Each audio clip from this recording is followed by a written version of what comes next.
And you're live.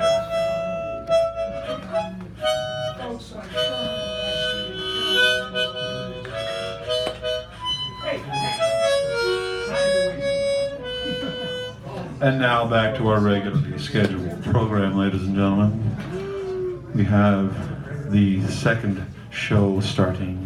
The individual who is kicking it off, Mr. Nicholas, is going to come up here now. I told him I'd get your attention by being idiotic. I failed in being idiotic, but I got your attention. Come on up, Nicholas. Give him a nice round.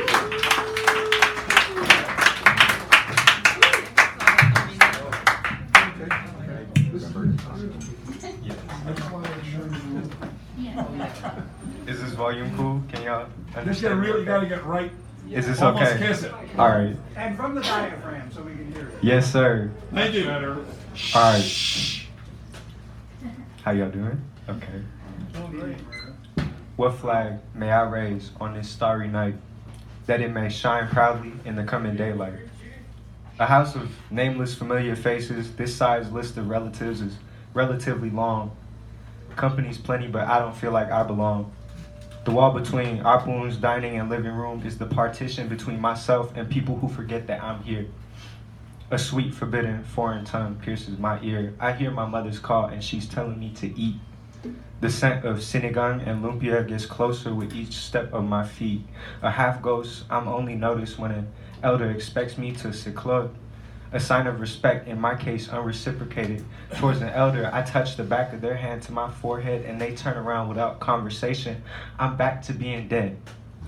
What flag may I rise on this starry night, that it may shine proudly in the coming daylight? Not that of the USA. I just happen to have been born here. I didn't have any sort of say. My southern grandma wishes I didn't feel this way, but how can I resist when you only see the white in me and my sister's face? Why pick a side when upon neither is where I lie? Is there a flag for being mixed race? That flag will I raise on this starry night, and it will shine proudly in the coming daylight.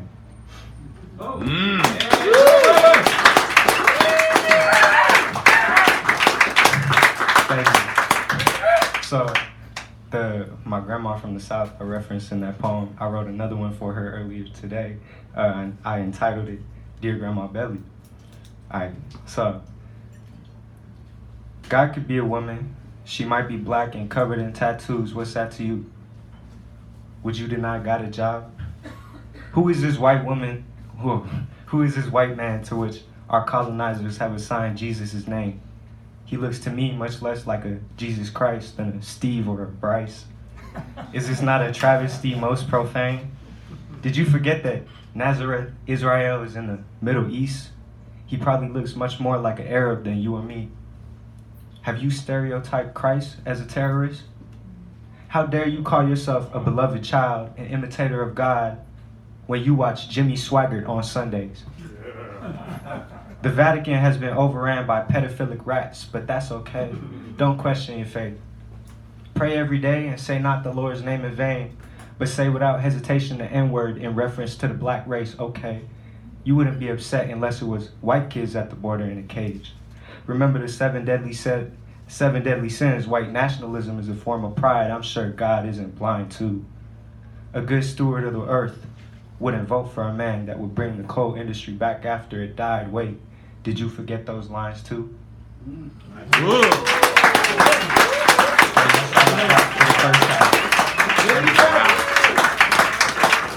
Opens and closes it.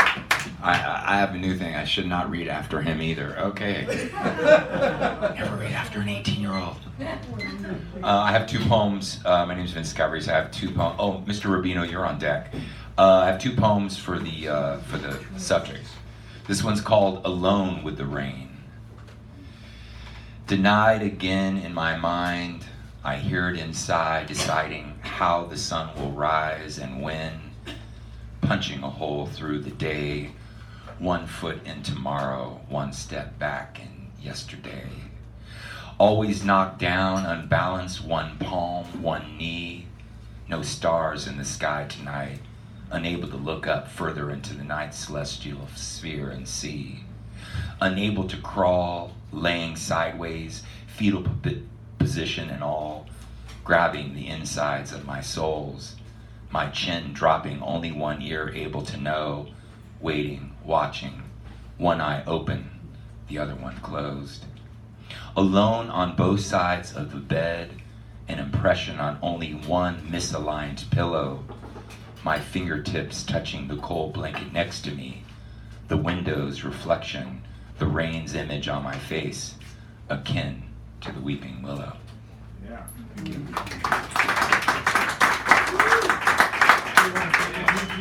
And this guy went to the Rubens exhibit yesterday and stopped in to see the Strange Days, the Dada Surrealism, and came up with this poem with the theme. It's called Starry, Starry Night, and this is all to the beautiful girls with ambition. Starry, Starry Night, alone with the stars, her heart in the nebula of Cassiopeia, through her bedroom window at night, the W spelled for her as the Greeks looked towards the west, a coloring book in bright yellows and burnt oranges, no dwarf planet in her directory, beanie babies aligning the windowsill. The dream to blast off with fire from Canaveral since age 6, her smile with missing front teeth, her solo in the spotlight Barbie, stripped dressed in aluminum foil, and a clear 25-cent candy clear bubble encompassing her blonde strands, walking through stages as it eventually splashes down in the Pacific. MIT's Hamilton, her configurations ensuring all pointed towards the moon and beyond could arrive. Go, Sally Ride. Her childish index finger preferred Miro over Van Gogh, pointing abruptly with gibberish. Words still not forming, but understanding a 5-point can be made with sticks, lines, dried macaroni, or simple colors mixed with water. Her hands drawn to sunlight hues, gleefully running around in circles amongst the summer grass, hands reaching towards Venus rising and reminding us all to embrace this life, blowing out candles above a tres leches cake. Those footsteps she followed to Houston and all the spaces from hopscotch to a centrifugal circle, spinning towards stardust in her eyes, ambition built for the moonlight as mother and father gaze up from the lakeside trail amongst the pine cones and say, "That's our daughter up there," as she grasps the latch, turning into a spacewalk, holding mankind in her hands, floating above a starry, starry night. Thank you. Mr. Rubino, you're up. Who's on deck? After Rubino. Ed Mike Q is on deck. He's not here. Oh, Wendy is on deck then. Dear Wendy. That's good. Let me frame it. All right. There you go, sir. You look great. It's a pleasure to be here. This is called Driving Test at 70. Years old, that is, not miles per hour. Insist proudly with double dose of arrogance. You don't need no stinking GPS assistance because you remember, of course you remember, your way around your old neighborhood, your own stomping grounds, even if it has been, 40 years? Promptly get lost. Don't give up, don't give in. Continue to reject GPS as if it were old-time religion or an NRA application. This is a test of your memory, of your manhood. Meaningless meander, dazed in a maze of dead ends, cul-de-sacs, and private driveways. Finally surrender, submit, sheepish. But you're a man, damn it. Maintain your attitude. Peevish.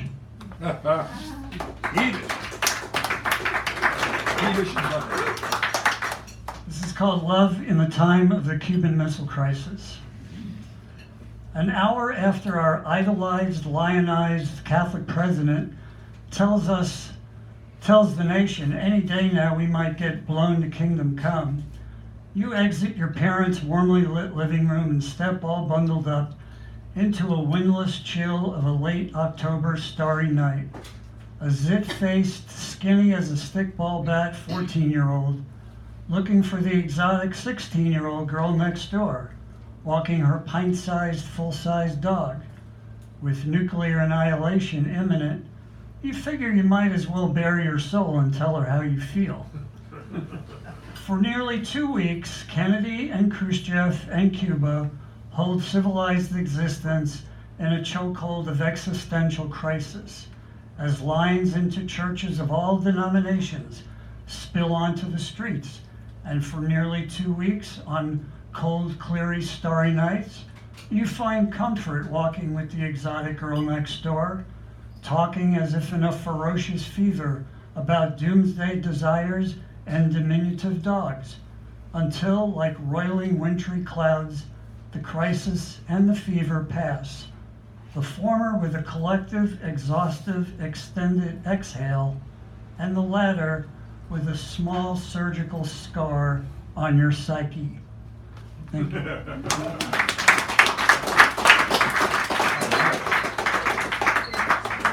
Wendy, you're up. Mitch, you're on deck. Hey, John, and you're the mini, right? Yes. Okay, our mini teacher's coming up. I'm very big. Huh? I'm not mini, I'm very big. Oh, okay, thank you. I'm just, Aloha, everybody. aloha. It's really good to be back, and we had a wonderful time in Oahu. Very relaxing, very beautiful, very friendly, and it still feels warm and fuzzy in here. Very romantic, right? And it was both a spiritual place as well as a very sensual place at the same time. Not that spiritual isn't sensual, it is. So, I just wrote this just now. We were watching hula dancing on the beach and in Waikiki, and the sun was setting behind us and the hula dancers were in front of us. It was beautiful. Sunset behind us, hula dancing before us, singing aloha. And did you know that the skirts that everyone thinks are made of grass are actually, that they dance in, are actually made of kukui nut, the seeds of kukui nuts. They take the bark and they split it thin and make the skirts. Hibiscus. Wait. I thought they Oh, yeah, I got mixed up, sorry. Whoa. Yeah, hibiscus Those bark. are the leis. Sorry. Yeah, made out of the hibiscus flower, and they take the bark of the hibiscus bush tree and make the hula skirts that look like grass. Sorry, thanks, Dan. Those are the leis. He was watching the goods. So, anyway, I'd like to sing a very short song that we do in Sufi dancing, Dances of Universal Peace, which are dances done around the world representing all of the religions and cultures. And it just goes like this. They're done in circles, usually.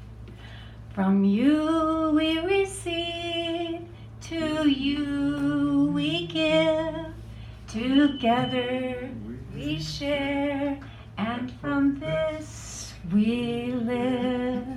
From you we receive, to you we give, Together we share, and from this we live.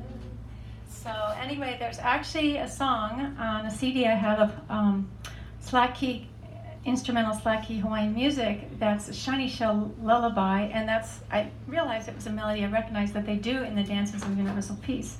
So I think that was created in Hawaii by one of the dance teachers. So, I want to start with a quote I found in Ram Dass's book, Journey to Awakening, that he quoted William Law in The Perennial Philosophy. What need of so much news from abroad when all that concerns either life or death is at work within us? And we're always inundated with news, but how often do we stop to think about what's going on inside our own minds and hearts that's affecting how we are in the world?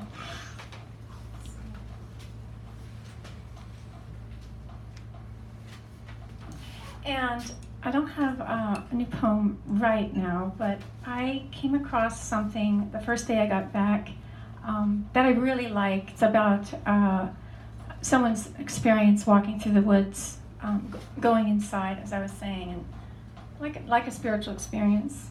It's called Note to Self While Walking Because I Forget by Carrie Newcomer. When walking in the woods, or on a path, or down the street, in a store, or just upstairs, when you are intent on going wherever it is you are going, stop. Stand still. Notice how the mind can chatter like purple finches in the trees, endlessly clicking and warbling, rising and falling and rising again.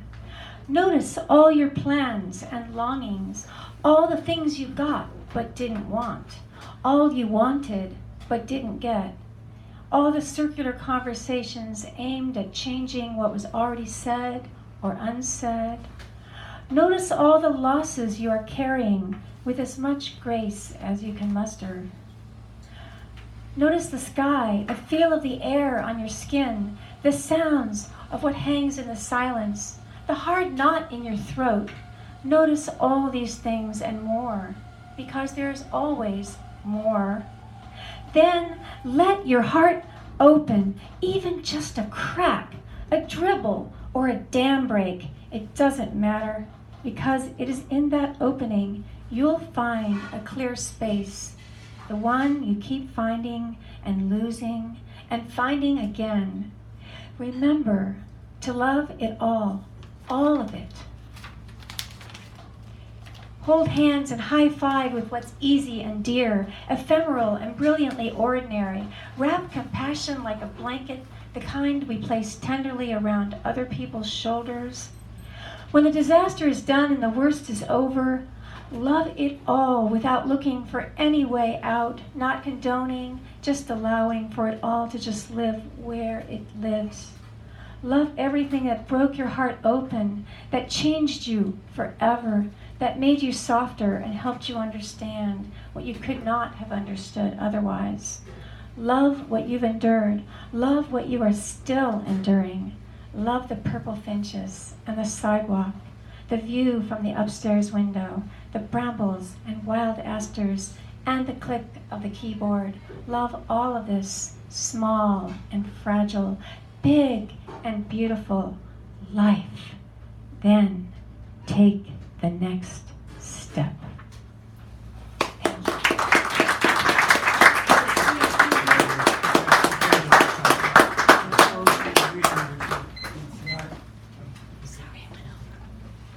Can I switch out my mic? I'm getting over a cold, so I wouldn't want to. Just turn it off, and I'll just, or just unplug it and I'll switch it out really fast. So Oh, I it's see not what too- you're doing. Yeah. You're gonna get, she has her own. There we go, now we're talking with Jess. And kick. Hello? Oh, yeah. Oh, she has to be in between the speaker and the microphone. Hello? There you go. You guys wouldn't want the cold I just got over. I didn't even want it. I'm glad it's going away. Oh, yeah. So I have a feature at Cafe International on September 20th at 9 p.m. I have 5 flyers. They're not this big. I have a few things to read.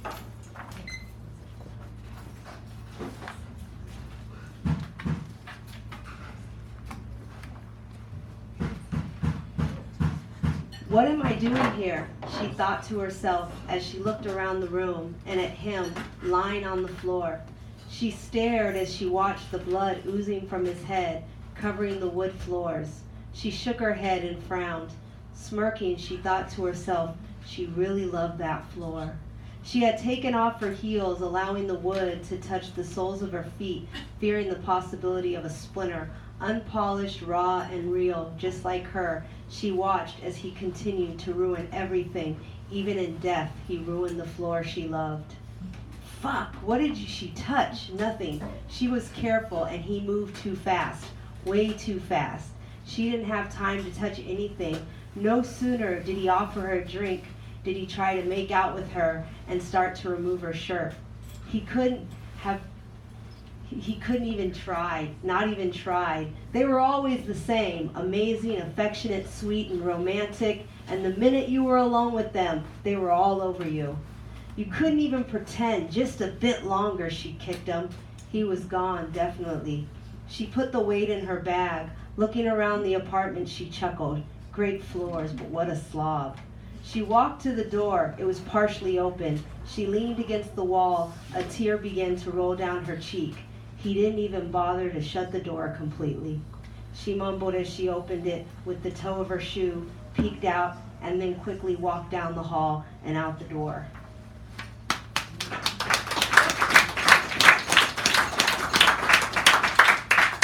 Thank you.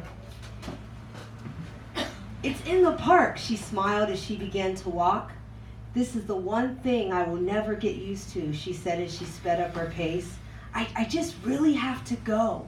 She began to walk as fast as she could as she counted the paces and blocks to get to the park. I am just so uncomfortable, she said, still trying to maintain a level of calmness as her desperation began to show. She walked and tried to cross her legs. A feat that was almost impossible, but still felt necessary. We're almost there, she stated, as a means to orient me and reassure her. Almost there. I walked quickly alongside her, partially wanting to scream because of the unfairness of it all. Walking past blocks of office and commercial buildings that were not open and available to her kind of people, the unsheltered people. I thought about all the toilets we had passed while she was just looking for one. We are there, she smiled gleefully as we entered the park and then walked to where the porta potty, where she could finally enjoy her morning poop, one of the many privileges I enjoy but take for granted. She left my side as she darted to the area reserved for the plastic toilet, if you could call it that was causing her so much discomfort, finding one that is. But as we reached the edge of the park, we didn't see the familiar blue, gray, or green plastic cube. They moved it again, she shrieked as she began to dance in place. I am just so uncomfortable, she reiterated uncomfortably. The library is just over there. She began to walk as fast as she could, straighter than before. I had to run to catch up with her as I quickly followed. The stone building in the distance was getting closer and closer, as by now we were practically running to the door. As we approached, I felt relief for her. But the doors were locked. The library would not open for another 45 minutes. Why can't they have more bathrooms? She screamed as the reality was setting in. I really need to use a bathroom. In the distance, we saw a sign. There's a Quiznos down the street. She headed in that direction. Following her, I crossed my fingers, hoping that the third time really was the charm. As I watched, she ran into the shop. The cashier smiled and handed her the bathroom key. As she relieved herself, I had a cup of coffee. Bathrooms for all.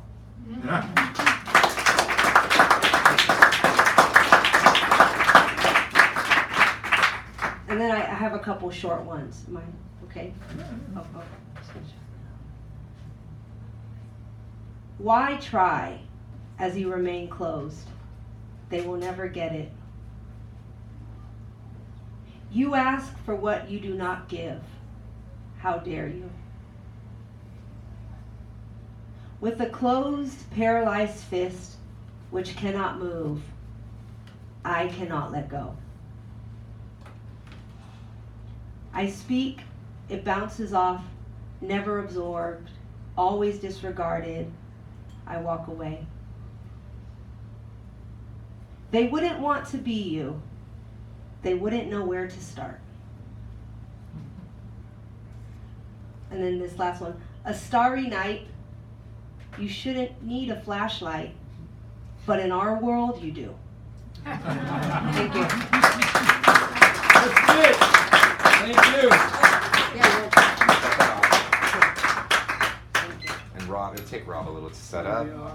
Rob. And then Sharon's on deck after Rob. And then after her is Dee Allen. D. Allen. D. Allen. D. Allen. Rob.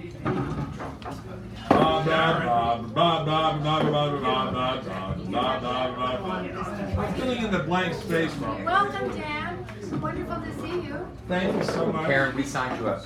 Yes, we did. As soon as we saw your startling, sparkling. Well, I've been writing poetry all day, so this is all brain fresh. Great. That's why I'm late. It's all right. Rob, how are you? And he's framed again. Framed. And don't you have an announcement? Do I have an announcement? You do. Baby? Well, I have an announcement about this piece, but is there another announcement I'm forgetting? Something Yeah, the about Great something Triangle, about a remember? cabaret. Something. There's some. Yes, there was a brand new cabaret that opened in the Mission last week, the Underground Cabaret, and it was 5 kinds of wonderful. And it's going to be playing again on the Thursday the 29th. Does that sound right? It's Thursday the 29th of this month. 26th. Mike. Thursday the 26th. There you go. At the Laundry Cafe. This piece, I have been working on this for over 4 years. This is called Ode to a Starry Night, and it is an epic tone poem in 573 parts with a musical prelude, interlude, and postlude. And I've done some math, and if I've done the math correct, if I can get 8 mini features, then I will finish this exactly 1 year from tonight. Here, here. This is the story of a young man who works as a fluffer in the porn industry in the 70s. And when he was a child, his grandmother, she was dying, and she said that the aliens were coming to take her. And she said that when he grew up to be a man, if he could give an erection to as many men as there were stars in the sky, then she and the aliens would come back for him. So this is, here we go, Ode to a Starry Night. Or I could just do this. Starry, starry night. Paint your palette blue and gray. Look out on a summer's day with eyes that know the darkness in my soul. Shadows on the hills. Sketch the trees and daffodils. Catch the breeze and winter chills in colors on the snowy linen land. Now I understand what you tried to say to me, and how you suffered for your sanity, how you tried to set them free. They would not listen, they did not know how. Perhaps they'll listen now. Starry, starry night. Flaming flowers that brightly blaze, swirling clouds in violet haze, reflect in Vincent's eyes of china blue, colors changing hue. Morning fields of amber grain, weathered faces lined in pain, are soothed beneath the artist's loving hand. Now I understand what you tried to say to me, and how you suffered for your sanity, how you tried to set them free. They would not listen, they did not know how. Perhaps they'll listen now, for they could not love you, but still your love was true. And when no hope was left in sight on that starry, starry night, you took your life as lovers often do. But Vincent, I could have told you, this world was never meant for one as beautiful as you. Starry, starry night, portraits hung in empty halls, frameless heads on nameless walls, with eyes that watch the world and can't forget, like strangers that you've met. Ragged men in ragged clothes, the silver thorn of a bloody rose lies crushed and broken on the virgin snow. Now I think I know what you tried to say to me, and how you suffered for your sanity, how you tried to set them free. They would not listen, they're not listening still. Perhaps they never will.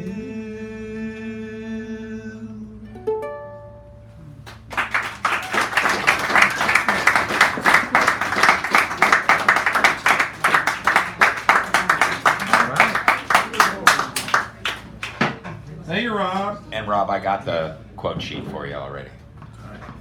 D. Allen, you're on deck.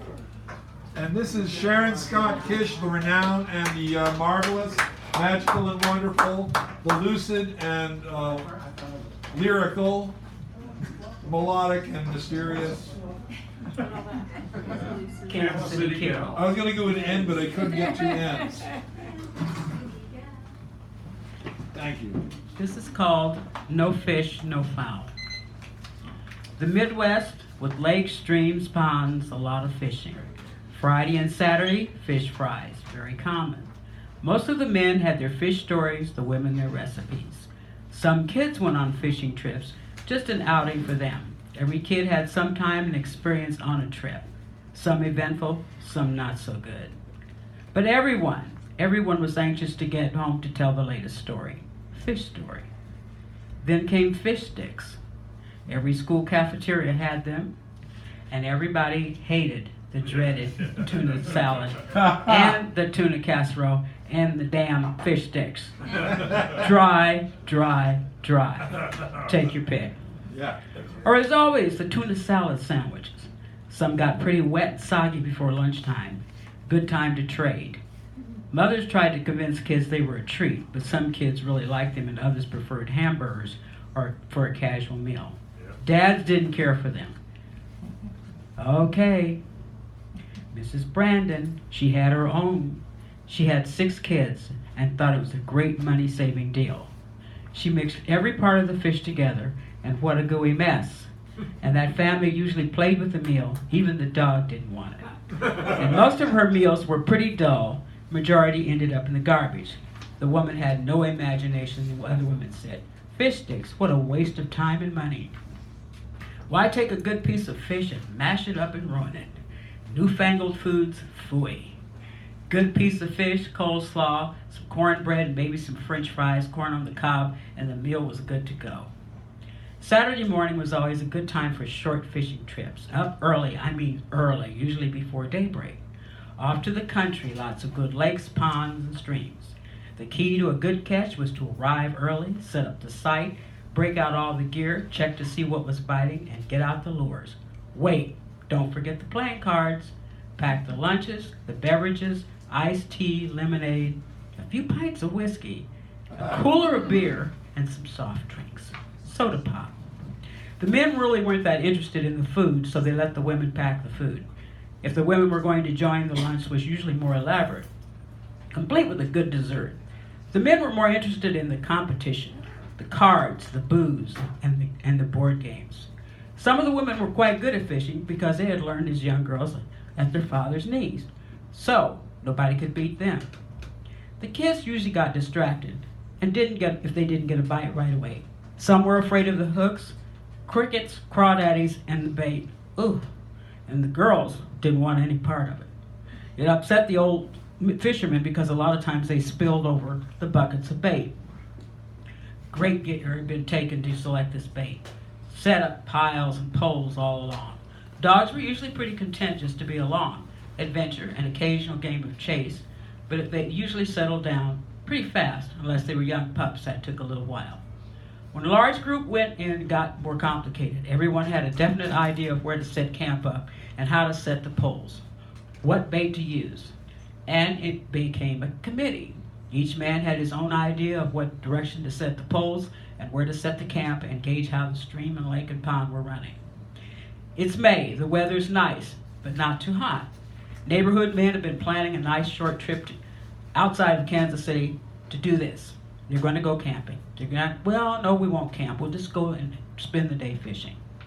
The women and children are going to join us.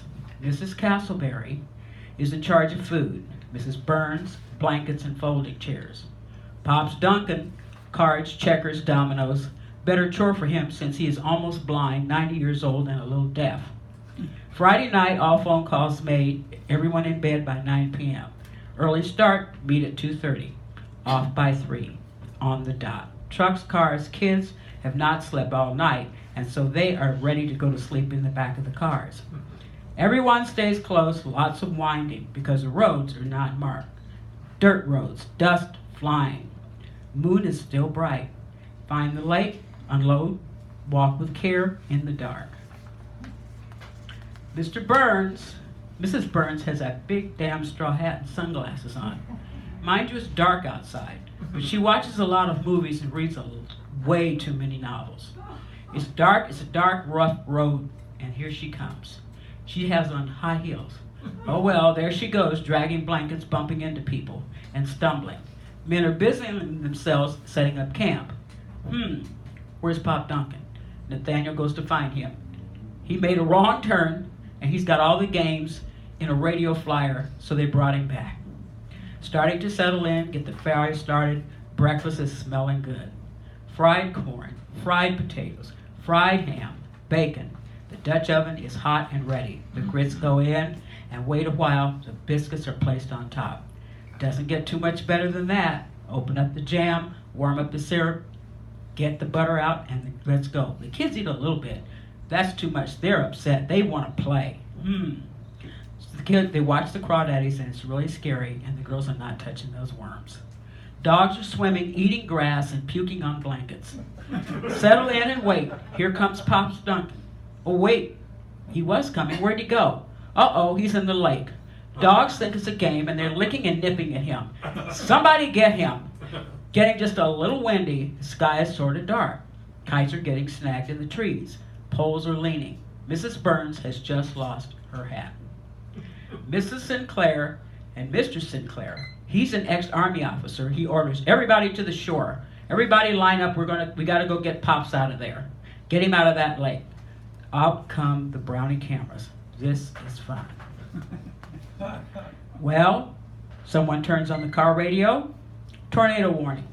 Okay, let's get the hell out of here. We're going back to Kansas City off to Arthur Bryant's for some barbecue. No fish, no fowl.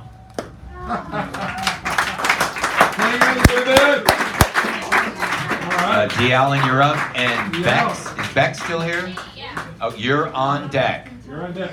All right. Give Dion a nice round as he comes up here. If you haven't heard Dion, he's up here now. Forward, you look forward. Jesus! No, my dog. Yeah, you wouldn't say something like that. Good heavens. I don't know where they come from. All right, let's give it up for Sharon Scott Kish. Woo! Her tales No fish, no fry. of Kansas City. Yeah. Always entertaining. The usual two poems. First one comes out of a brand new anthology called the Dreamers Anthology, writing inspired by Martin Luther King Jr. and Anne Frank. All right. From page 96, and this is an old one. First poem of its kind. This is called To the Deniers. If there were no cattle trains in 1940s Europe, loaded up with Jewish multitudes, headed for imaginary death camps, queuing up for illusory final showers and mythical Zyklon B gas, mass commencements into make-believe flesh piles, filling in the Nazis' open graves, constructs dug into soft earth of someone's twisted imagination. If the victims' photographs were falsified, Photoshop conjurations, if a young girl's diary entries written whilst in hiding from stormtroopers were forgeries by hand, pathological lies, if the camp tattoos on a survivor's aging, withered arm were a lifelong traumatic mind trick, possibly brought on by something else. Seriously, if the Holocaust had never happened, then you wouldn't have come to this open mic and you wouldn't have heard this poem. Yeah.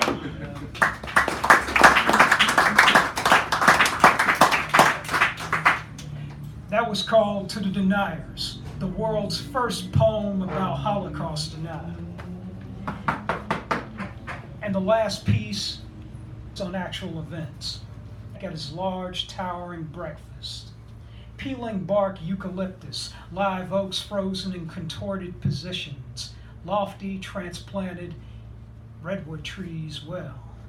Another autumn is here, an orange, yellow, and brown dead leaves, fallen timbers, and bushes bearing ripe blackberries and thorny branches provide proper scenery for the creek which runs through UC Berkeley campus grounds as blood vessels run through all our animal kin.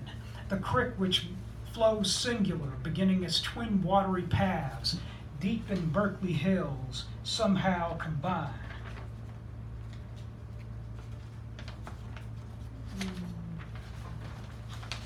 On the way down to collegiate blue and gold Cowbears football, War Profiteer, Bechtel Own Engineering Building, Greek Theater, Sproul Plaza Flatlands, the creek which once ran riot with overgrown green English ivory spall and rubbish from homeless encampments, the creek which a procession of local poets and I roam away from Type A students in a hurry, time on time, racing against the tower clock to reach their respective scheduled classes, labs, and professors. As fingerlings, we poets move downstream, drink rustling leaf where no wild strawberries grow.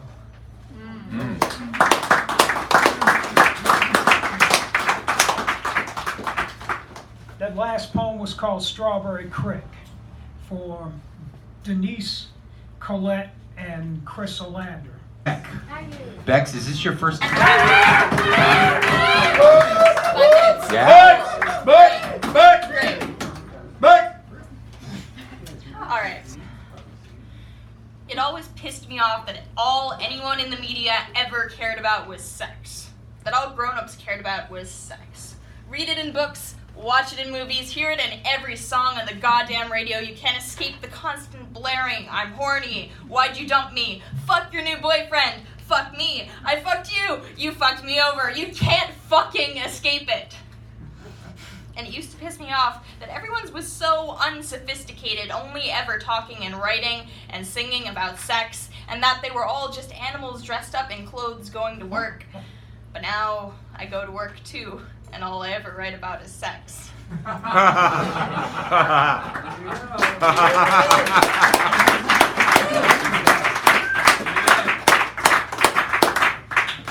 And now, probably my only poem that isn't about sex.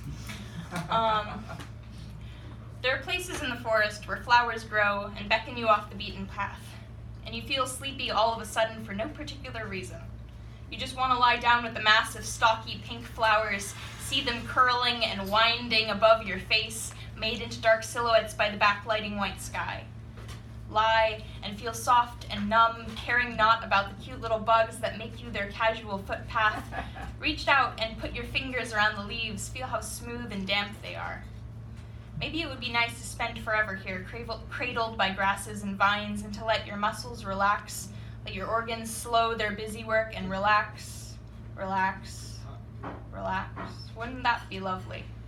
You'll never have to worry again or feel again because you'll never be alone again. There's the wind, there's the rain, the creak of one tree supporting another until they crash down together, and the smell of eucalyptus. You can see the little pink flowers as their petals drift away one by one and leave swelling seed pods. Season through season, the stalks bend over and rest between your ribs. Something green with something blackening, something live with something dead. Nothing is violent when you can't feel anything. Everything is gentle, the rooting seeds in your chest that will sprout little green babes that will grow into tall, proud stalks swaying in the wind between your ribs and blooming little pink flowers, so quietly about their complexity, just existing ad infinitum.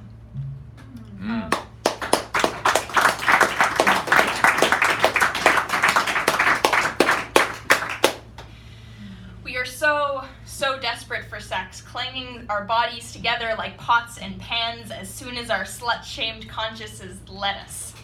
It's hard to turn off the ceaseless, anxious subway track roar of my brain, so kiss me until I forget the world. Fuck me into oblivion. I am sick and tired of knowing everything right away, constantly, ceaselessly, instantly, so take me in your hands and give me a break. Yeah. Turn on the radio and listen. Nothing is catchier than codependency, and romance is rendered incomplete without control or ownership. When I love a person, I love them with my entire heart, and I give as much affection as they want, as much as I want to give them, as much as I can give.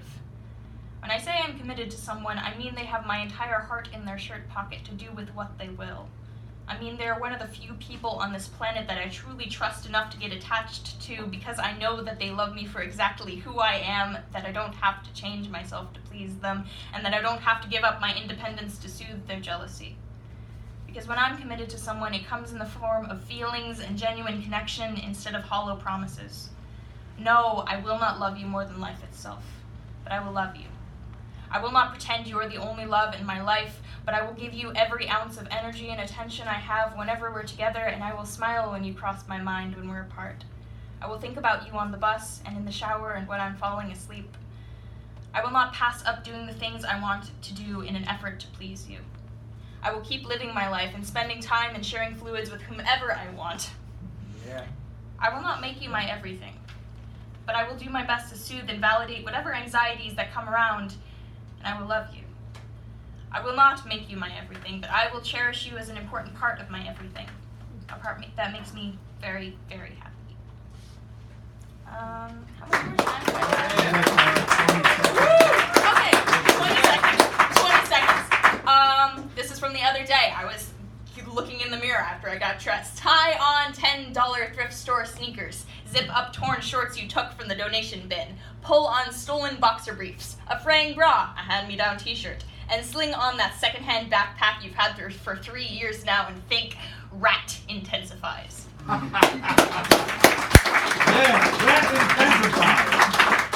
Caillou, you are up. Did he leave? Did Caillou leave? Aw. His dad brought him too. Well, Jonaman, you are up, man. Jonaman Fowl, he's a first timer as well. Yay! John, first time!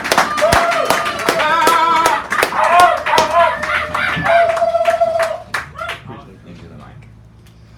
And Andrew, you're on deck, and he's also a first timer. Oh boy. Am I on a time crunch, by the way? 5 minutes. So I got a short one at first. Get really close to the mic. I got a short one at first. It's called "The Scars Left on My Tongue." I have felt the pain and suffering of my brothers and sisters through actions of their tongue, speaking, spreading, and suddenly stopping. Sung syllables of a traditional love, now a death ballad of broken words. White writers rewriting the quote-unquote right type of history. Anyone carrying a challenge, you'll be subject to silence. The scars left on their tongue. My tongue resonates with the unheard, for their tongues have been ripped of rights.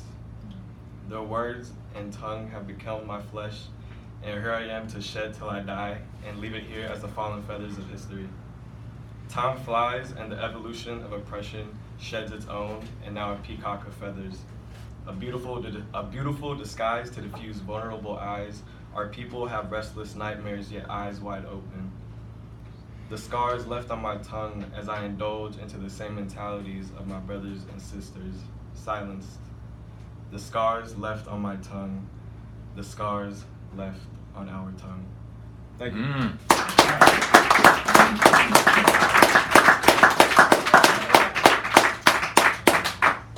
This next one is called What Falls Between Us. As I talk to you, I talk to a mirror. As I talk to a mirror, I talk to you. A reflection of everything I am, and I mean everything. My love, your love, our love. Past, present, future, me, you, us. My lies, my mistakes, yours. It is a reflection that must be reflected on. As I look into the mirror's eyes, I see myself, I see you. It was those same eyes that I looked at and avoided and then looked at again. I couldn't bear seeing the reflection of who I was, of who the mirror had shown, of who and what the mirror didn't see at the time as well. Whether it was my fault or yours, I saw a reflection. As the mirror had reflected the same physical composition, there was so much more to find beyond it. There's so much a mirror can't understand at the same time. You'll never understand, will never understand, the mirror responds. As I look into the mirror, we have also lost ourselves. We have attached ourselves to the image of what we see, the past. We see the same person, the same mistakes, but as I look at you, I see a mirror. More than a reflection of self, it is a reflection of us. We had lasted so long to see the same image, yet both of us had the power and love to see much deeper than that. We had seen much more than what a mirror could see. We had dismissed what a mirror cannot understand, but to me, to you, to me, I love you. As the mirror cannot understand words, we have to look deeper than the simple composition of words. Look at my eyes, think of them, and say, I love you. It was those same eyes that I looked at and then looked deeper into. I had seen the reflection of something deeper. Souls, soulmates. And a soul had much more than a soul. It doesn't have to be reflected by the mirror. It is deeper. A spiritual composition. That is me and you and me. A connection that is more worthy to feel than to see. As love may not bring us back together, souls will always be there. An everlasting reflection of us. Nice. Wow.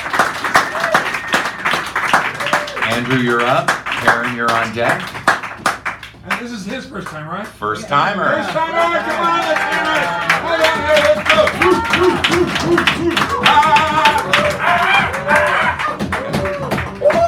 Yeah, thank you so much. My name is Andrew. I'm visiting from Maine. Wow, Maine. From Maine. I live in Maine. Y'all have such a beautiful city, so I'm really happy to be here. For sale. I'm a theater maker, so I make shows for young people, and I have a new show called the Petra and Mo Show, and I just wanted to share something from that show. It's a show about being together, and it's a show about loss, with a story where you get to say goodbye at the end. Yeah, it's like when you leave school at the end of the day, or like a curtain call when there's no more play. Or like a puddle in the sun when the rainstorm's done, or that time you look back and you're like, that was fun. It's like when you read the last chapter of a library book, or the dream before you woke up from the nap that you took. The story's got a beat and some rhythm and flow. The story's got a mouse, and the mouse is named Mo.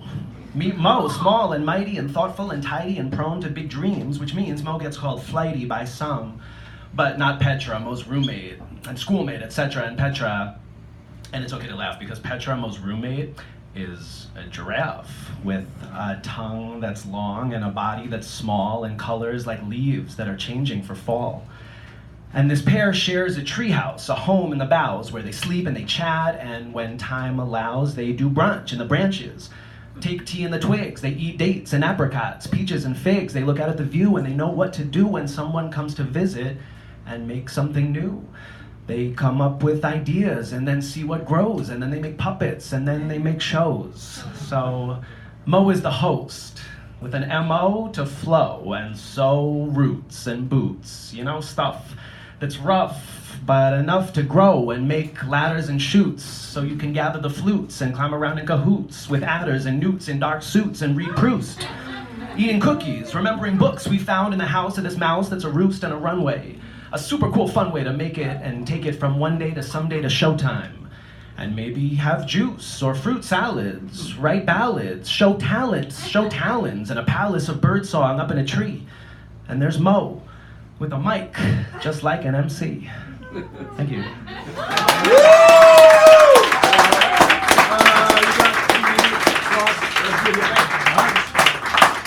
Thank you so much. This is new, and I was just working on this the other day in the Japanese tea garden. I don't want to die in the summer. Dying in the winter would be funner. A ton of stars in the dark. Air is thinner. Snow time. Parked and scared like a sinner. Prepared for the stunner. Holed up in a barn or a house. Or worse, rolled up the last yarn past chorus and verse, so no words, no notes, just rests. No beats for the drummer.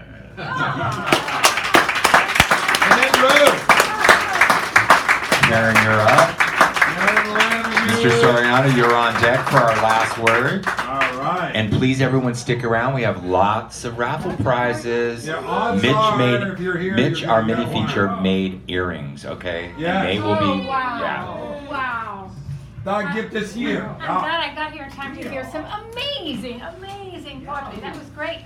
Is there a show that you didn't tell about that, Andrew? Yeah, I'm here. Yeah, when's your show? I mean, it was in Maine. I closed it, but I would love to tour it out here. It's called the Pt2 and Mo Show. If you work in a library or a school, I would love to. I thought we could go to a show about Mouse Mo, but hey.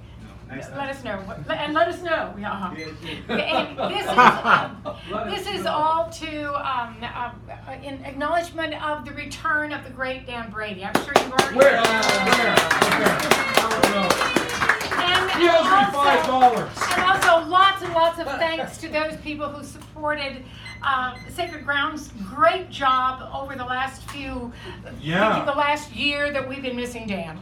Yeah, no, the last 3 weeks or something like that. Yeah. So anyway, thank you. And everybody said it went really, really well. You got a year?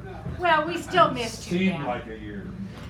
Okay, I wrote these this afternoon, so be indulgent. I will. First of all, I looked out and I saw, the antithesis of, the synthesis of San Francisco, fog. Okay, moist grayness. The fog rolls in, hiding the top of the city, hiding the sunset, bringing moist grayness to gray forms, huddled against walls, lying next to curbs and on stairs of public buildings.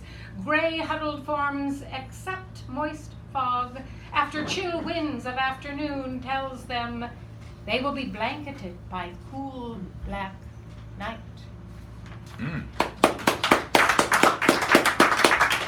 And recent ecological developments. The hurricane. Dorian eats up Atlantic islands and the coast of Florida, embracing the land of the Micoseed tribe, the Panther Clan, the Seminole. Native tribes driven off their land by colonialists who did not understand the land, who did not know that when the sawgrass blooms there will be great winds, who did not build chickee huts to sleep in and to crawl under when the great winds came, to share with their beetle friends until the storm ceased and the chickee could rise again to shelter them. Those who were not native did not crawl under their canoes when the storms blew strong and the rains poured. The native tribes knew to live with nature, seek refuge from the wind, knew when its pollens bring blossoms and herald the hurricane. And the flooding rains knew when the owls are silent and wait in the woods with their silent sisters, it is time for the hurricane. Oh, right. Burning Amazon. The Amazon is burning. Loggers and farmers have set fire to the lungs of our world to clear a way for crops and farms. The native Mura tribes are dying, their lives burning away with the trees and Brazil nuts, the ferns and animals. They seek out the arsonists with guns to stop the fires, but it is not their way to destroy, but to save. The native tribes do not shoot, but walk quietly. They walk the way of the forest, the way of nature, as they have learned from the beginning of time to walk with earth, under the stars, under the moon and sun, as one being, one earth, one.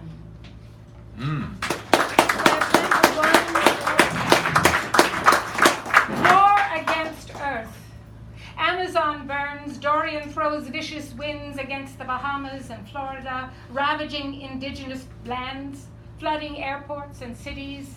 Anthropogenic wars against nature, waged with carbon emissions, waged with drills fracking the earth, waged with accumulated emissions and waste from cars and ships, airplanes and war. Radioactive water from Fukushima explosions sits and accumulates in giant tanks, while rising green tendrils push up from the earth, insisting their way beyond black cinders, beyond tanks of waste, through floods and wind, answering their own call to life. Nice. All right, last word, Nicholas. Let's take us out with some scorched earth. All right. And then we'll take care of these Durr prizes. Oh, I think our feature just left. All right. So this next poem is about my friend Miles Siegmiller. He's a young man currently held in a jail in Redwood City. He's the reason I've grown out my hair. I'm in a little awkward phase right now. I think I'm still pretty dumb. Alright, so for those of you who were at Bird and Bacon this Monday, you've heard this already. But we like it. A friend of mine lost his way in broad daylight. He was a brother to 3 siblings. I wonder how his mother felt when she found out. He was a dancer with me and his cousin, but he found himself two-stepping with the wrong crowd.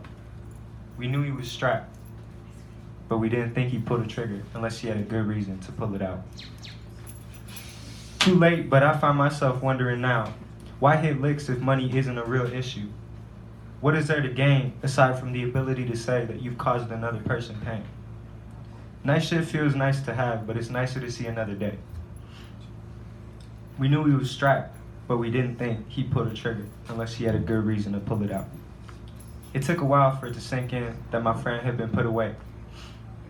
We stopped hearing from him after a bit and figured he was doing his own thing. We weren't the type of friends who had to talk all the time anyway. We could go for months apart, but each time we kick it feel the same. I went out with him a time or two and he brought spray cans and Molotov paint pens. He was from Hayward, but he tagged wherever we went like he owned it. He was always that one bad kid showing up to gatherings red-eyed and high, always sipping on something, always carrying something. If the cops caught him at any given time, it would have been over, but he was smart and he was a good dude. He would have took any fall for me, that's loyalty. If I was there at the right wrong time, maybe I would have took his fall for him. It felt like I was in a TV show seeing his name on TV. I couldn't be surprised. If anything, it was a prophecy of God's device. I'll speak for the crowd and say, most of us saw it coming. But we all wish that he was instead running in the other direction. A robbery gone wrong, now you're caged up and can only hear whatever song is playing on MTV whenever they let you hear it. I wonder if you felt like you were in a TV show when you did what got your name on TV. You're facing 20 years behind bars, my God. We were supposed to do so much shit together after I got my car.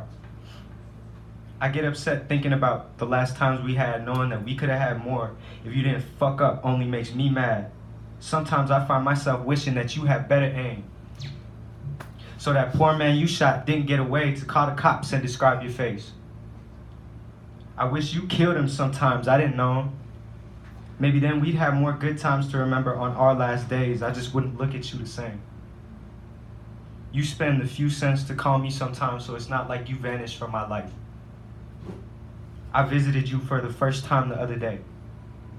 I know we never saw each other much, but when we made plans before and I didn't have to sign in and wait. And I don't know if you were just trying to save face, but the glass barrier between us made me feel some type of way. You look good, bro. You couldn't before, but you finally put on some weight. It felt pretty good seeing your face. It was normal catching up. If you were on the outside, the conversation probably would have gone similarly.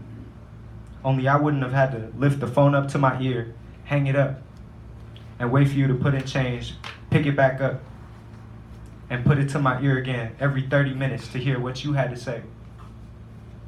We weren't the type of friends who had to talk all the time anyway. We could go for months apart, and each time we kick it, it'd feel the same. Only this time, I couldn't dap you up when they said it was time for you to go away, back into your cage. You put down the Rusto cans and exchanged them for something that sprayed lead instead of paint. 20 years, I'll be 38.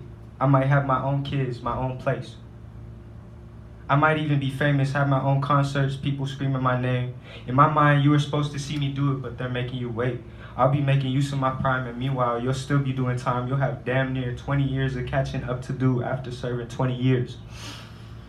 Your graffiti will fade away, but I won't let your name. And that's that one.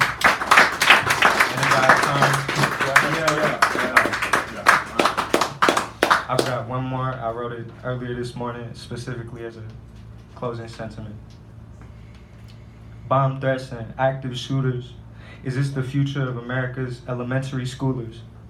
Kids in cages, people barely alive, working for multiple minimum wages. I can't imagine a life much crueler. Men and women divide according to devised colored lines, and we believe in the lies. The glaciers are melting like they got left in the cooler overnight. How will you live vicariously through your children if they aren't born alive? How will you send them off to college? What makes you think these institutions will survive? America, your present path of polity will be a contributor to the fall of time and thee. I'm scared these planes overhead will drop a bomb and we'll all be dead. These thoughts make me cry. How many more nights do I have left to watch the stars in the sky? I'm terrified, so I sing this lullaby, and it goes, oh my, can you hold me tight? I miss them sweet cigarettes and the kisses whenever you bid me good night. Oh my, do you feel alright, babe? Can't understand you through the slurring. Has that vodka been treating you right?